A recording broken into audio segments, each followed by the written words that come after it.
Vamos hoy a comentar esta tesis de Santo Tomás, por la cual dice que el alma racional está unida al cuerpo como forma sustancial, única, y por lo mismo tiene el hombre, hace que el hombre sea hombre, animal, viviente, cuerpo y sustancia, y ente al mismo tiempo.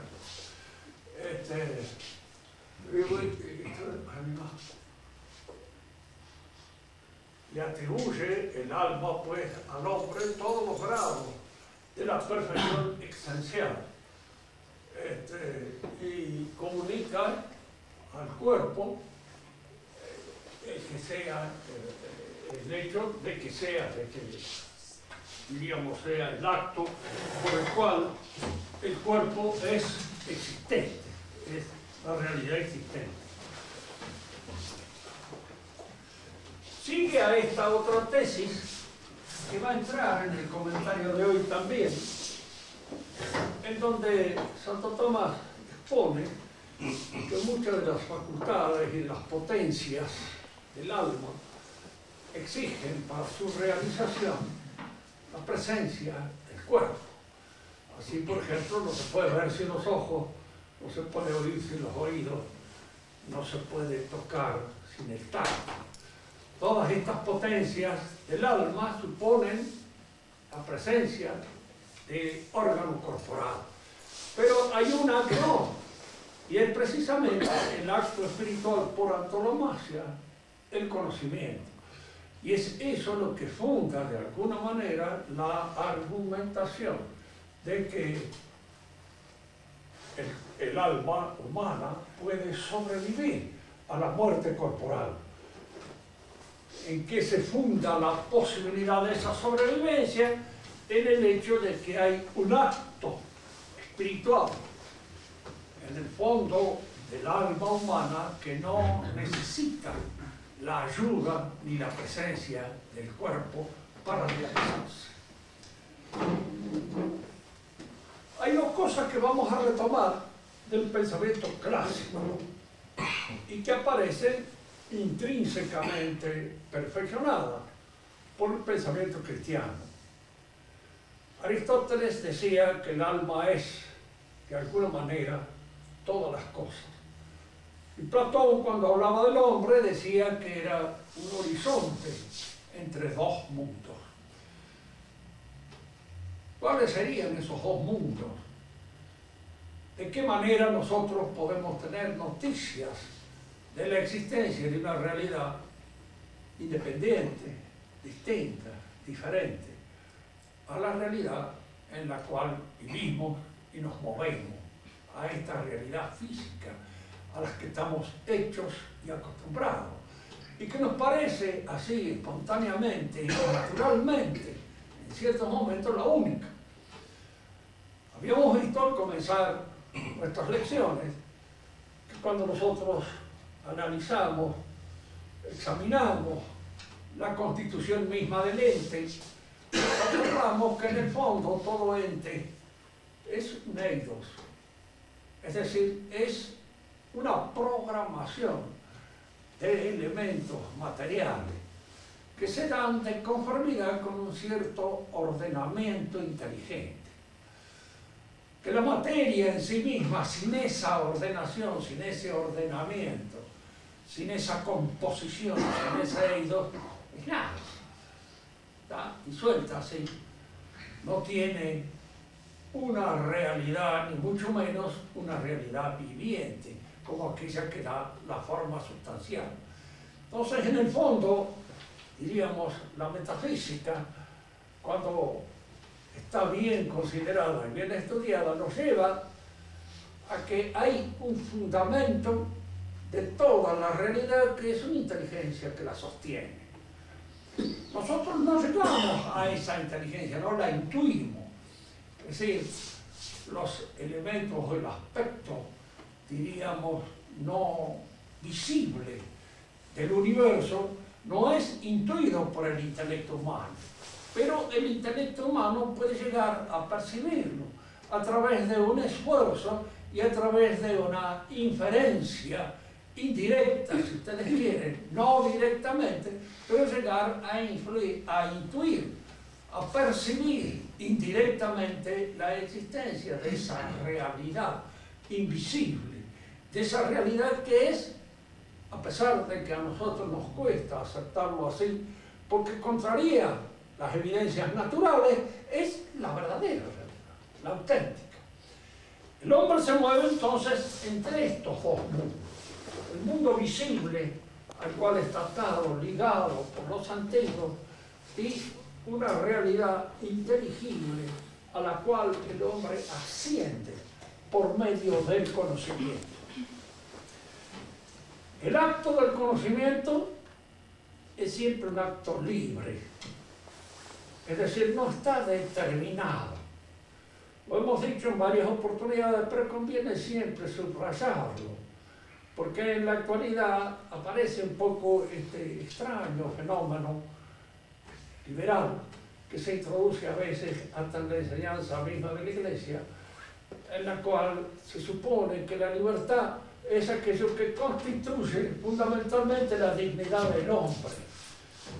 La dignidad del hombre supone la libertad, pero la libertad como condición, como una propiedad, diríamos así, que hace posible el advenimiento a la verdad por la aceptación de la verdad o la caída en el error por la no aceptación de la verdad.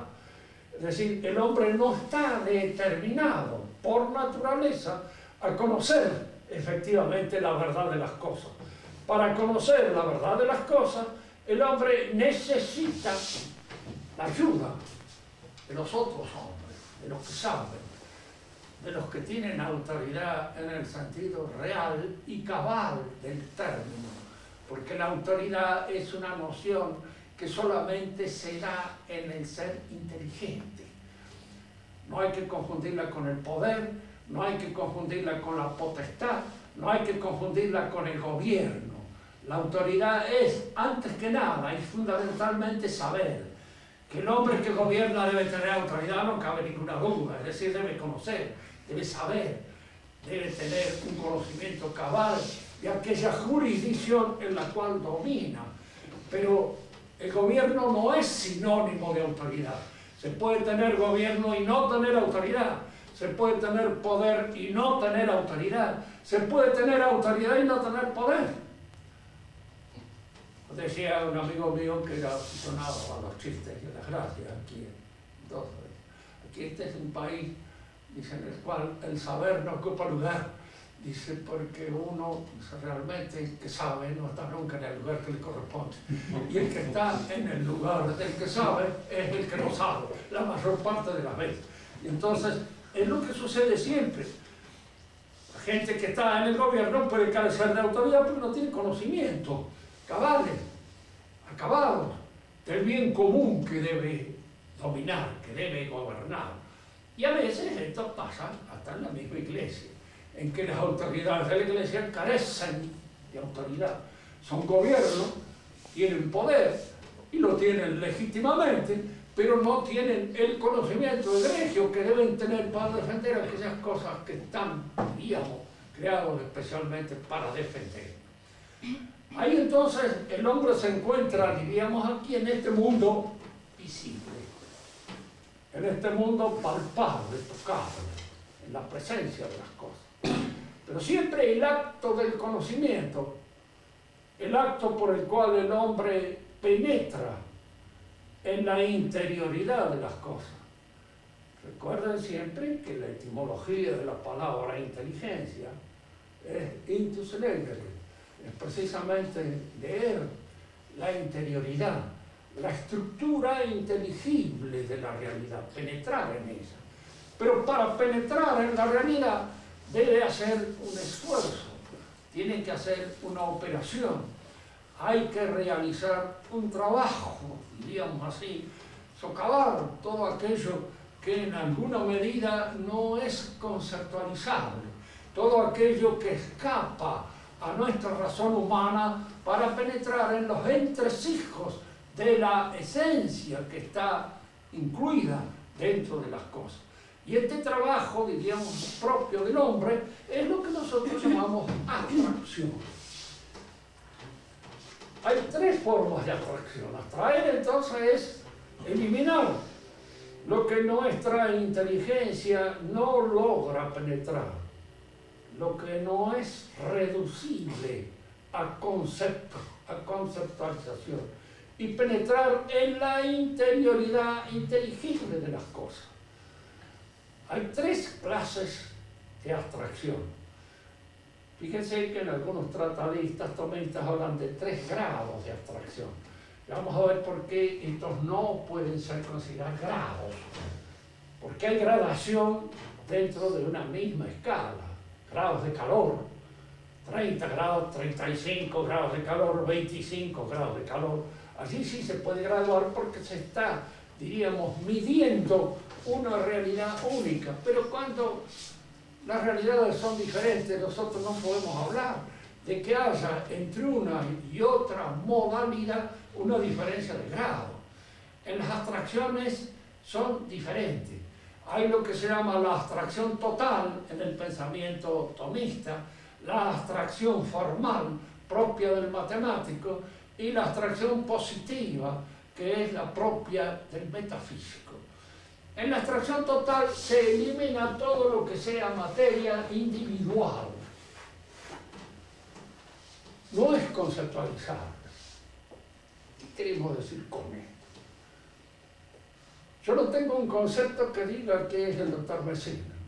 No tengo un concepto adecuado que en alguna manera lo presente en su realidad intrínseca. En realidad el nombre de él solo Dios lo conoce. Nosotros tenemos una serie de datos más o menos obtenidos en nuestro trato y en nuestra relación con él. Pero estos datos son obtenidos mediante un proceso de eliminación de materia.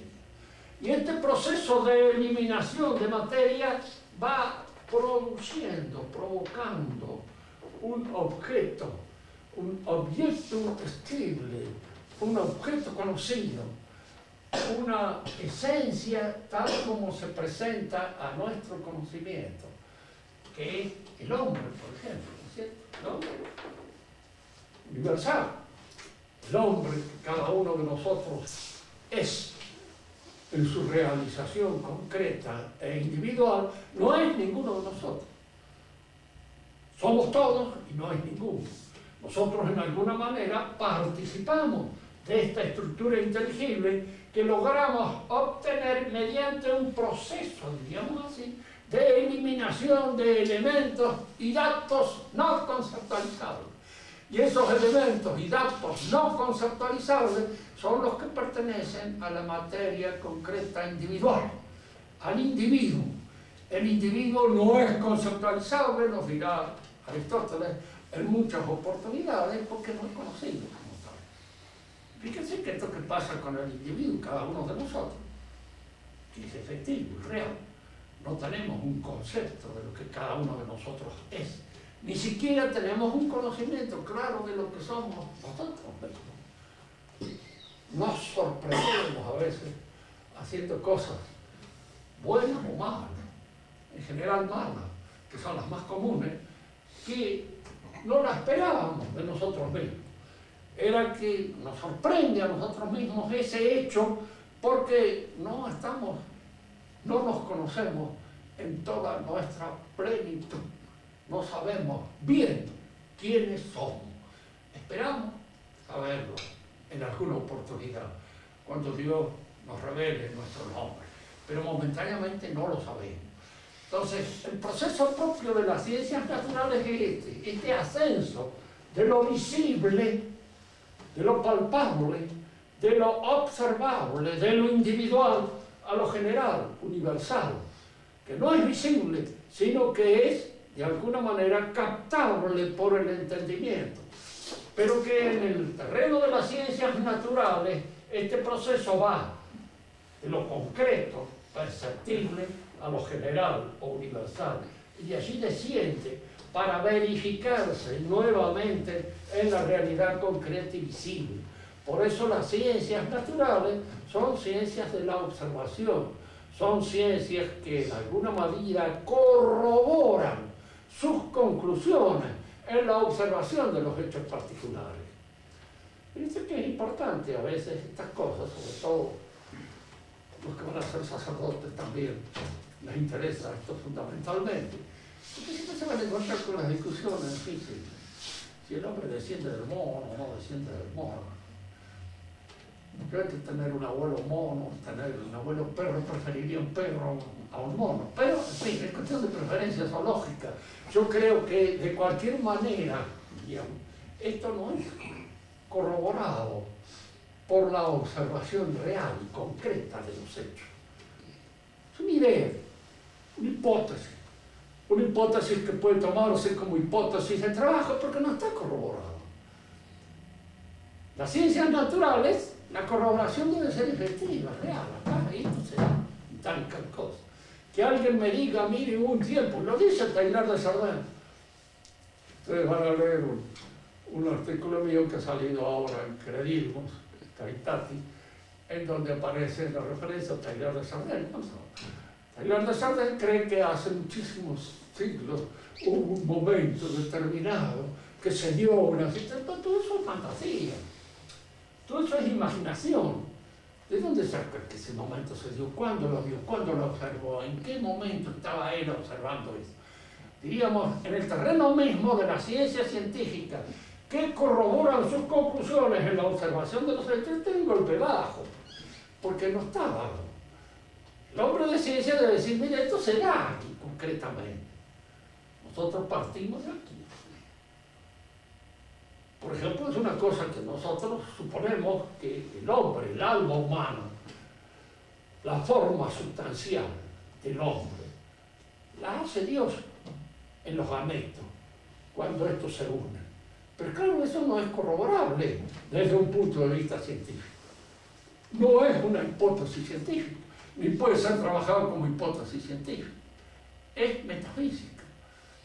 Pero ¿en qué sentido la metafísica y la ciencia positiva pueden corroborar? En este sentido, de que hay ciertas cosas que si bien no son perceptibles por los sentidos, ni por la prolongación de los sentidos, como pueden ser las máquinas que usa el doctor Barrio, o como algunas otras que pueden permitirnos ver más allá de lo que los sentidos nos permiten, la inteligencia tiene su labor. Aquí aparece la posibilidad de la interpretación inteligente. Y esta posibilidad de la interpretación inteligente no hay que quitársela a la inteligencia. Hay algunos, digamos así como sucede en el terreno de las ciencias físicas naturales, suele suceder también en el de la historia. El hombre que no se permite una interpretación inteligente, se permite. Tuvimos la historia de Cristo y entonces dicen los datos que existen son esto, y la mejor corroboración de los datos. Todo esto otro es una conjetura que excede la posibilidad de que el historiador se pronuncie porque no está a la vista, no es observable. Pero allí es donde la inteligencia recupera su sentido, porque hay ciertas cosas que tenemos que interpretarlas. ¿Qué es un hombre que le dice a otro, vete, tus pecados te son perdonados? O está loco, o es algo más que un hombre. Una de dos. Las hipótesis están ahí. O está loco porque un hombre común y corriente no puede decir eso. ¿Qué sentido tiene eso? Ah, bueno, porque muchas gracias. A ver, ¿qué significa eso? ¿Qué es eso? ¿Quién es el que es posible y quién puede decir eso? Es como cuando decimos que es la religión y entonces frente a esto hay dos actitudes que se contradicen. La revelación esta y la puramente racionalista. Si la religión es hecha por el hombre puede haber varias, muchas, como hay artes, como hay ciencias, como hay regímenes políticos distintos. Pero si la ha hecho Dios no tiene que haber nada más que una sola. Y no puede haber varias. Dios no puede haber hecho la religión para que nos agarremos a patadas por causa de las religiones, sino que tiene que haber dado una desde el comienzo. Y esta es la que nosotros tenemos que conocer. ¿Cómo se llega a estos elementos? Pues razonando, simplemente. ¿No es esto o esto? Si la hipótesis sujeta, la libertad religiosa, por ejemplo, declarada por el Concilio Vaticano II, supone que la religión es una creación de la actividad humana. Aunque no lo diga, lo supone. ¿Por qué lo supone? Porque si no es una creación de la actividad, si hay una religión de la cual la Iglesia Católica es la administradora autorizada, que tiene la autoridad para hacerlo, entonces la libertad religiosa es simplemente libertad de errar. Y la libertad de errar, bueno, a veces cuando no hay más remedio que aceptarla, se acepta, pero se acepta como tolerancia. No olvidemos que la tolerancia no es una virtud. Es una parte, es una actitud propia de la prudencia cuando no hay más remedio que admitir un mal para evitar otro peor. Pero no es una virtud. Paul Claudel decía una palabra que estaba muy bien en francés. La tolerancia. Y yo de maison, hay casa para eso. Decía él, como diciendo, que Marí, con este descubrimiento puramente liberal de que la tolerancia es una virtud, no lo es. Es un aspecto de la prudencia que en ciertos momentos sí, no hay más remedio que admitirlo. Yo tengo que admitir a este tipo que o lo tengo que matar o dejar que haga alguna de las cosas que hace, que tal vez sea más insano para mí matarlo que dejarlo que obre en la forma en que él entiende que debe obrar. Pero, como ustedes ven, la tolerancia, ustedes pueden preguntarle a una persona, bueno, ¿usted tolera hasta cuándo? Porque así que yo le puse el pie ahora. Usted me lo aguanta una vez, 2 veces, 3 veces, a las cuartas me da un sopapo. Es lógico y natural de que así sea, porque ya esto no lo puedo seguir aguantando. Entonces, como ustedes ven, la tolerancia tiene sus límites y las posibilidades de su realización. Estábamos en esto. Las ciencias naturales son ciencias que parten de la realidad visible a una realidad en donde, diríamos, percibimos con la inteligencia aquellas estructuras esenciales que constituyen la esencia de las cosas. Pero en las ciencias naturales tenemos que volver siempre a lo visible para corroborar la efectividad de lo que hemos descubierto. Al hombre no lo podemos considerar o conocer sino examinándolo. No sucede así en todas las ciencias, no. Hay ciencias en que no pasa eso. ¿Y por qué hay ciencias en que no pasa eso? Pónganse, por ejemplo, en las matemáticas. Yo tengo que medir un triángulo de tierra. Por supuesto, ese triángulo de tierra no es totalmente triangular. No es un triángulo. El triángulo es algo que yo creo con mi entendimiento, eliminando todo aquello que constituye una relación con la materia sensible. La materia sensible es esa que va, como diría un paisano, como galope gusano, porque hay una serie de alteraciones, hay una serie de defectos, hay una serie de anfractuosidades que no son tenidas en cuenta cuando yo concibo el triángulo. Para efectuar la medición del terreno, consigo un triángulo. Entonces, el triángulo se inspira en la realidad sensible y concreta, pero una vez concebido queda independizado de esa realidad. Y podemos decir que la ciencia que estudia el triángulo lo estudia en el aspecto puramente inteligible. Va extrayendo todo aquello que pertenece al triángulo sin necesidad de tener que observar triángulos de distintas clases, porque no existen. El triángulo es la definición del triángulo y nada más. Y como ustedes pueden observarlo, el hombre no es la definición del hombre, nada más. La definición del hombre no es un hombre. El hombre real y concreto es el hombre de carne y hueso. Es Pedro, es Diego, es Juan, este que está allá frente a mí, este. Entonces, lo que yo conozco, si ustedes observan, este movimiento de una y de otra abstracción, se darán cuenta que son movimientos de abstracción negativa. Esto que yo observo en las ciencias natural. Mi noción universal del hombre universal es entitativamente menos que el hombre concreto, real, del cual yo parto. Entitativa y existencialmente es más el hombre concreto que el hombre universal. Y el hombre universal es menos. Entonces, si ustedes observan, en esta abstracción hay un movimiento de negación para alcanzar el concepto abstracto. Esta negación se da sobre la materia particular, individual. Eso queda negado, pero pertenece a la realidad. Y lo que yo obtengo es algo menos real que aquello de lo cual yo parto. Esto es menos real que esto.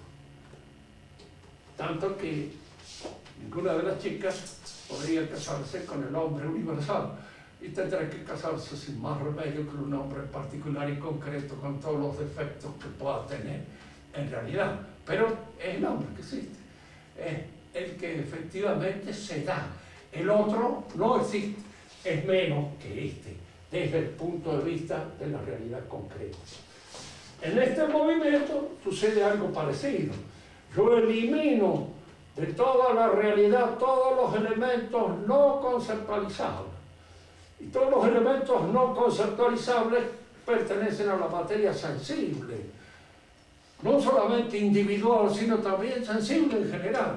Prescindo de toda la materia sensible. Y alcanzo una noción pura y exclusivamente abstracta, pero que no existe en la realidad. Fíjense que acá sale una cosa. Estas ciencias naturales nunca son perfectas, porque nunca abrazan la plenitud de su objeto. No la conocen en toda su inteligibilidad. Y esta sí. Las ciencias matemáticas sí.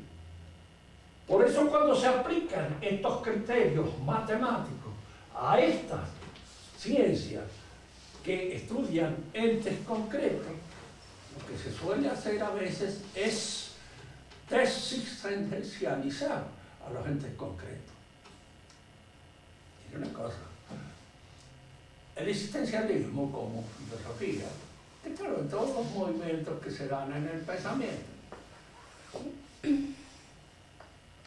se suscitan a veces como una reacción frente a exageraciones de otra índole, a un racionalismo acabado que trata toda la realidad como si fuera matematizable. Aparecen existencialistas que hacen recordar que no, que lo que es matematizable no es real, sino que es un ente de razón, es un ente que solo existe en la razón, así que por eso esa ciencia tiene esa exactitud que tiene, que este no existe acá. El triángulo es la definición del triángulo y nada más. No hay ningún otro misterio que lo afecte. No hay ningún peso óntico que lo constituya. Es una definición, es una noción del entendimiento. Pretender que este método sirva en estos otros conocimientos es falso. Es una pretensión falsa. Es algo así como dijéramos un golpe de fuerza. Eddington, en su estudio sobre la naturaleza del ser físico, trae un ejemplo que es muy interesante. ¿Se puede calcular la caída de un elefante desde una colina? Se pregunta él. Entonces dice, mire, el elefante a lo mejor no se cae de la colina de entrada, porque va a tratar de no caerse. Va a hacer los esfuerzos posibles para sostenerse dentro de la colina. Si hay alguna anfractuosidad, un apoyo, un punto determinado en el cual pueda meter las patas, la mano, la trompa, y se queda encajado. Y usted lo está esperando caer. Si usted quiere hacer un cálculo de esto, tiene que desexistencializar toda la realidad. Y entonces convertir a la colina, que tiene sus anfractuosidades, en un plano de tantos grados, 60 grados de declive. Te transforma la colina en un plano transforma al elefante en 2 toneladas de peso, los va haciendo de todas estas realidades concretas, abstracciones puramente matemáticas, usted puede hacer el cálculo efectivo. Tiene un coeficiente de roce más o menos X que puede calcular, y luego usted calcula la caída de 2 toneladas de peso por un ángulo de 60 grados de proclividad. O sea, eso sí se puede hacer, pero usted ha transformado la realidad en algo que ya no es más real, en algo que está supeditado a los esquemas puras y exclusivamente matemáticos con los cuales nosotros tratamos de poseer el conocimiento de lo real. Lo real como real ha sido destruido por las exigencias de una racionalización que está fundada o inspirada en el saber de tipo matemático. Estas 2 formas de abstracción que se usan en el conocimiento y que nosotros lo usamos incluso comúnmente, a veces sin conocimiento auténtico o cabalmente científico, lo usamos, porque a veces no tenemos más remedio que ubicar en la cosa, la convertimos en un ente geométrico, convertimos nuestro campo en un cuadrado, en un cuadrángulo, en un triángulo, en lo que fuera, y entonces hacemos las mediciones que allí corresponden, convirtiendo esa realidad en algo que lo manejemos intelectualmente. Estas 2 formas de abstracción son formas negativas de la abstracción. ¿Por qué? Porque inspirándose en la realidad alcanzan entidades que ya no tienen la misma densidad óptica que la realidad de la cual han partido. Tienen menos densidad óptica. Si alguien me dice entonces, para usted el conocimiento científico es menos que el conocimiento concreto individual, bueno, ciertas cosas puede tener y obedecer a un método más claro, más preciso, pero el conocimiento de lo real, yo me pongo en el caso, por ejemplo, de los médicos, ustedes hay. El médico está bien, puede conocer las enfermedades, todas aquellas cosas que se dan en el plano de la patología, pero después hay que conocer a este concreto. Y acá es donde tienen que aplicar, diríamos, una intuición que penetra en lo particular, que penetra en lo individual, concreto, porque no se trata de un caso que se da en la patología, se trata de este caso. Y este puede tener una serie de cosas circunstanciales que son propias de él y de nadie más que de él. Fíjense que a veces, Aristóteles especialmente, es el que hacía una analogía entre la actividad médica y la del hombre político.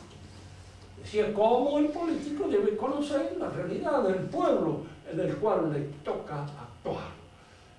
Por eso los políticos son intransferibles.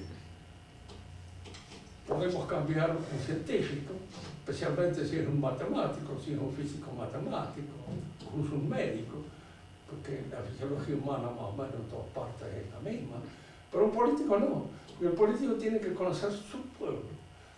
Y ese pueblo tiene una situación un poco especial, particular. Hay en él cosas que se pueden arreglar y otras que no se pueden arreglar. Por eso cuando alguien viene y le dice, ¿cuál sería para usted el mejor sistema? Para que eso no existe. Es como si le fuera a decir a un médico, primero permítame examinarlo. Después le voy a decir cómo funciona, si tiene bien el hígado, si lo tiene mal, si tiene esto, si es viejo, si es joven. Cada una de estas cosas va provocando un diagnóstico especial y un tratamiento especial. Y en el orden del cuerpo político sucede algo semejante. Estas 2 formas de la abstracción total para las ciencias naturales y abstracción formal para la matemática, son formas de abstracción negativa. Pero aquí es donde nosotros queríamos llegar a esto. ¿Qué es realmente? Lo que realmente es, cuando nosotros examinamos un ente, es una noción, es una idea. Pero es una idea realizada concretamente. Allí, en esa concreción real que está. Nosotros no podemos penetrar en eso, porque no podemos penetrar en la esencia concreta de las cosas. Porque si penetráramos en la esencia concreta de las cosas, conoceríamos como Dios. Sí, seríamos como Dios. Porque penetraríamos en el conocimiento. Poseer el conocimiento real y concreto determinado de una criatura es tener a esa criatura en la mente. Y cada una de las criaturas está en la mente de Dios, efectivamente, pero es la de nosotros. Pero nosotros suponemos de que esa idea concreta que es cada uno de nosotros es. Y en el fondo es una idea, es una programación. Es algo que pertenece a Dios. Estas cosas fueron vistas por Platón. No muy bien, pero posteriormente, diríamos nosotros, fueron completadas esta visión filosófica del platonismo y del erastotelismo gracias a la revelación cristiana. Y en alguna medida toda esta filosofía fue asumida e intrínsecamente perfeccionada por los principios que la revelación nos enseña o nos revela. Pero el fundamento de toda la realidad es entonces algo que nosotros indirectamente alcanzamos a percibir. Es decir, si existe, diríamos así, una realidad, pero una realidad concreta que se da acá en el terreno de lo puramente invisible, nosotros podemos llegar a inferir esa posibilidad o esa noción, pero no la vemos. La inferencia significa una, diríamos, noción obtenida de una manera indirecta, a partir del conocimiento de las cosas, obtenemos esa noción. Pero acá en esta atracción, que es unir, diríamos así, hasta lo invisible, concreto y real, es una abstracción totalmente distinta. Por eso no se puede graduar con esto. No es un tercer grado, no es una abstracción más abstracta que esta, siguiendo la línea negativa de esta, porque es una abstracción positiva. Es algo que yo alcanzo a vislumbrar como efectivamente existiendo sin materia. Una realidad invisible que se impone a mi conocimiento, en la punta del ejercicio de la actividad intelectual metafísica. Pero se impone como algo positivo, como algo que es, que efectivamente está allí siendo y realizando. Entonces uno podría decir, bueno, entonces, de acuerdo con eso, para el metafísico, lo que realmente es, no es lo que para nosotros comúnmente entendemos por realidad. Claro, que nosotros entendemos por realidad concreta y cabal un cascote. Así es nada. Lo que es, efectivamente, es el espíritu. Y esa es una cosa a la cual nosotros accedemos por una vía de remoción, por un movimiento, diríamos así, de la razón, en la cual se remueven todos los elementos materiales y se llega a percibir, pero indirectamente, no directamente, insisto. No estamos en la noción. Estamos simplemente en una forma metafísica del conocimiento. Podemos percibir esta concreción terminante. Cuando Aristóteles nos dice a nosotros que el alma es, en alguna medida, todas las cosas, quiere decir simplemente que el alma humana se alimenta de todos estos conocimientos. Y que todos estos conocimientos ingresan al alma. Hay un dicho que se atribuye a uno de los materialistas más materialistas del siglo XVIII, que si el hombre es lo que come. Se puede admitir de alguna manera esto, porque lo que come se ingresa y forma parte de él. Y esto que se da en el orden corporal, se da con más razón en el orden del conocimiento. Donde pongo la atención, aquello que constituye el pan con que se nutre mi entendimiento, eso es lo que de alguna manera va a influir en la realización de mi verdadera perfección intelectual. Dante llamaba a la teología il pani delle angeli, Sería de esa manera, el pan de los ángeles, el pan que comían los ángeles, y que de alguna manera constituye, diríamos así, el alimento propio del intelecto angélico. ¿Cómo le llaman a Santo Tomás, el doctor angélico? ¿Y por qué de alguna manera se le llama el doctor angélico? Porque ha comido precisamente el pan del intelecto, que es el pan de ángel. Su conocimiento está en contacto con estas realidades superiores, y al estar en contacto con esas realidades superiores, eso es lo que le da de alguna manera el nivel desde el cual se expone este conocimiento y desde el cual se expande. Cuando el hombre tiene sus cosas perdidas pura y exclusivamente en las monedas y en las cosas aquellas que constituyen el pan de cada día, rebaja un poco el nivel de su saber. Hay hombres muy hábiles para este tipo de conocimiento y que a veces nos asombran con sus conocimientos de la finanza o sus conocimientos de las turpitudes y de las porquerías humanas. Y decía, el diablo es inteligente, sí, pero le falta el ven del intelecto. No ve lo que está por encima de él, porque si lo viera no sería como él. Estaría de alguna manera, diríamos, converso en otra cosa. Pero ve todos los laberintos y los vericuetos de la caída de la vida. Y allí sí seguía él maravillosamente y sin tropiezo. Él sabe cómo seducir, sabe cómo hacer brillar ante los ojos del hombre el valor de ciertas porquerías que son capaces de atraerlo y de tenerlo así como discípulo propio de él, pero no ve, fíjense, no la ve.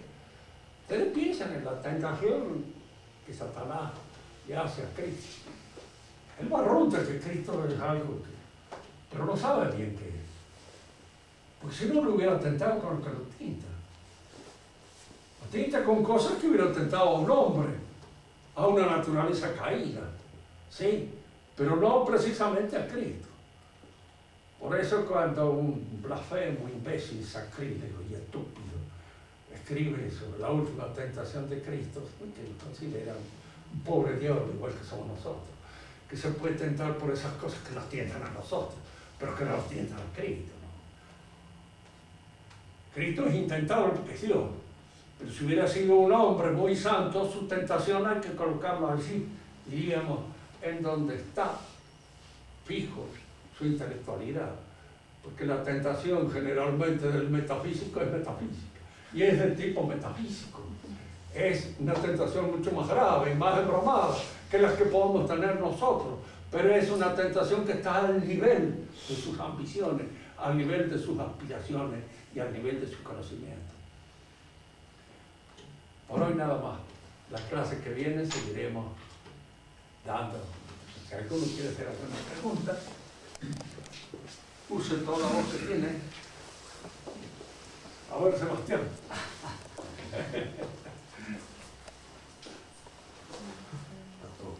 Y cualquier cosa que se te ocurra. Y el tercer modo de conocimiento ese sería el analógico. ¿De qué? El tercer modo de abstracción sería el analógico. Y analógico. La separación. Las nociones son análogas, diríamos, en el tercer grado, no tercer grado, sino en la abstracción positiva. Las nociones son análogas porque son todas así. Por ejemplo, la idea de causa, la idea de ente, son análogas, que no se dan de la misma manera, tienen algo en común y al mismo tiempo algo que las distingue, porque están todas obtenidas en el nivel de consideración del ente, y el ente es una noción análoga, fundamentalmente, porque es aplicable a Dios y es aplicable a la pulga, y en cada uno de ellos el ente se da con una proporción diferente. Hay dos clases de analogía, la de proporción y la de atribución. La de proporción es aquella que de alguna manera se da entre las cosas que tienen entre ellas una diferencia proporcional. 2 es a 4 como 2 millones a 4 millones. ¿Sí? El ente de la pulga es a la pulga como el ente de Dios es a Dios, la entidad de Dios. Es decir, hay una analogía de proporción. Pero la analogía de atribución intrínseca es distinta en este sentido de que hay que tener más en cuenta, porque se trata del ser. Se trata de la analogía que se funda en el ser, como existencia. Nosotros somos, diríamos, porque participamos del ser de Dios.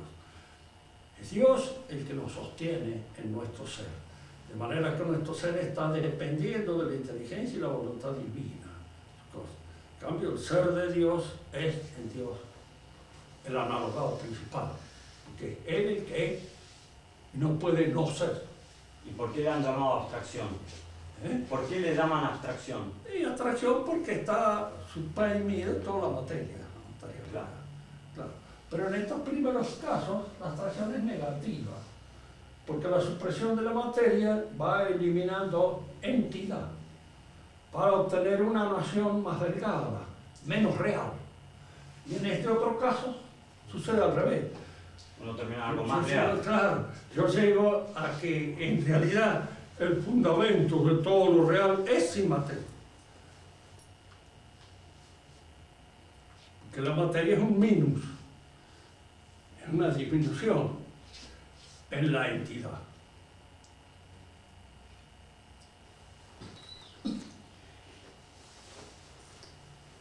Estamos refrescando toda metafísica que tuvimos ahí en el seminario. Refrescando de vuelta las nociones que tuvimos en metafísica. No, en los grados de abstracciones, creo que hay un comentarista de Santo Tomás, Cayetano, que es el que él metió estos los grados de abstracción, pero creo que hay un error, así una equivocación, que viene precisamente de un concepto no erróneo totalmente, pero sí, porque para él la metafísica nacería de la consideración del ente en tanto que ente, y en eso le parecía a él el último grado de abandono de realidad para obtener una noción que sería la más delgada, la más universal y la menos efectiva de todo, lo cual está equivocado, porque no es así, es al revés. Esa noción es la más positiva de todo. Y sí, ese es el problema que a veces se ha dado entre los pensadores tomistas modernos, un poco por la influencia de Maritain, que era cayetanista. Pero, a la discusión. Pero yo creo que se impone esta noción intensiva de la abstracción, que la abstracción no tiene sustancia. Cuando uno mismo analiza lo que es la sustancia, la forma sustancial, y su somos. Uno entra en un misterio, porque eso que somos no lo sabes ni vos. Es una realidad que sostiene todos esos otros actos que nosotros podemos observar, a través de los cuales eso que somos se manifiesta, pero que no es eso que somos. Esto que parece ser la cosa más evidente, más al alcance de nuestro saber, la realidad de cada uno de nosotros, si nosotros lo examinamos bien, aparece como un misterio y como una cosa no tan fácilmente penetrable y descubrible. De todos modos, uno termina en un conocimiento universal también. El ente es universal también. Uno terminaría en un conocimiento universal también. Sí. Pero no como los otros. No, lo que pasa es esto. Hay dos universales. Claro. El universal insignificante, que es el concepto universal, que marca muchas cosas. Cuando decimos animal, por decir cualquier animal. Y un universal inescendo, que es Dios. Él es el universal inescendo, ya no insignificante, sino inescendo. El ser es el universal inescendo, que es el que es universal. Pero es universal en su constitución efectiva, real. Porque a veces, bueno, muchas veces, nuestra manera de pensar es que, claro, estamos acostumbrados, por eso Platón consideraba que era conveniente iniciarse antes de la filosofía en la matemática, porque uno se acostumbraba a abstraer. Claro que él matematizó un poco su metafísica, y estaba un poco influida por su matemática, que es lo que le sucede a Descartes también. Aristóteles, más biólogo, era de procedencia médica, y antes los médicos pertenecían a una familia de escépticos. Se transmitían el conocimiento entre ellos. Entonces, yo tenía unos amigos en mi pueblo que eran hijos de unos italianos, buenísima gente, pero porque no habían visto nunca jamás que era una universidad, y ellos no fueron a estudiar a la universidad. El mayor empezó a estudiar medicina y después fue el más chico, que le decían el musiquic, fue a estudiar también medicina. Entonces la abuela decía, ¿pero qué va a estudiar la medicina? El musiquic, si no le puede enseñar al otro cuando viene. Porque tenía que ir a aprender a hacer la universidad. Se hacía un poco así Aristóteles, y tenía una mentalidad de médico, es decir, más bien biológica. Por eso, en cierto modo, la noción de ente que él mismo maneja se da de una manera más completa, acabada y efectiva en los entes vivos, en las plantas, en los animales, en los árboles. Y es más difícil perfilarla en el ente mineral, no vivo, porque es más difícil, usted no sabe bien que este cascote es un ente. Con toda seguridad que no.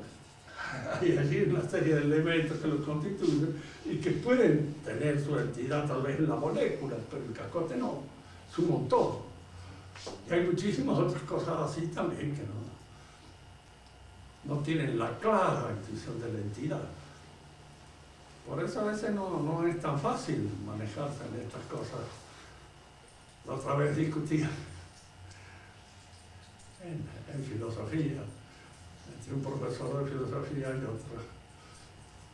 Uno de ellos hablaba de la forma sustancial de una obra de arte. Una obra de arte no tiene forma sustancial. ¿Por qué? Porque no es un ente natural. Es un artificio.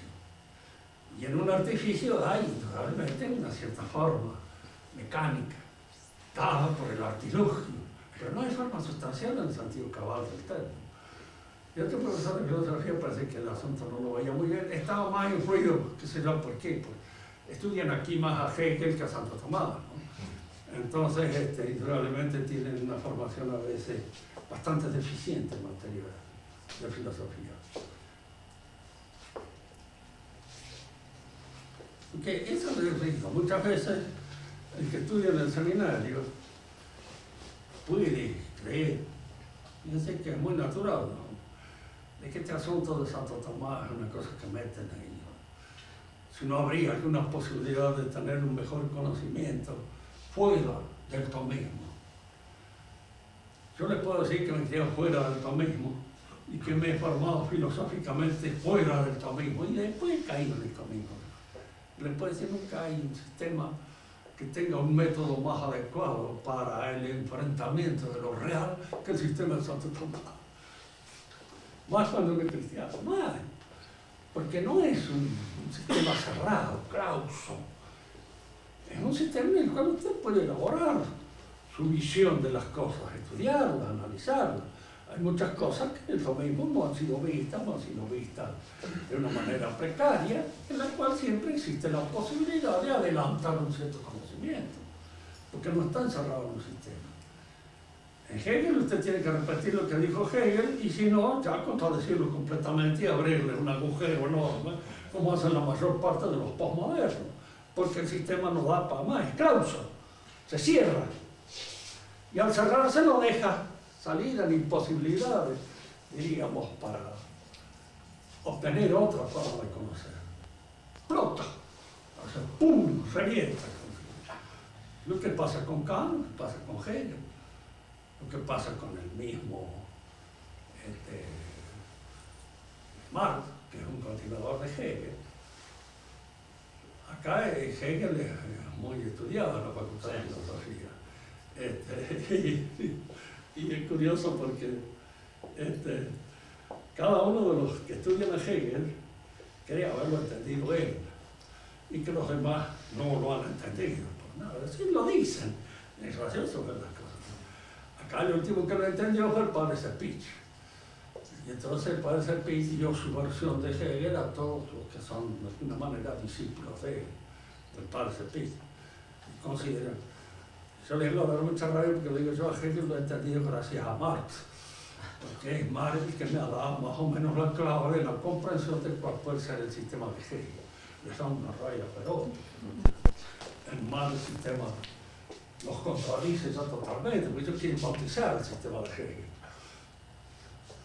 Y el Dios de Hegel es como dice Marx, tiene la gran molestia de que no existe.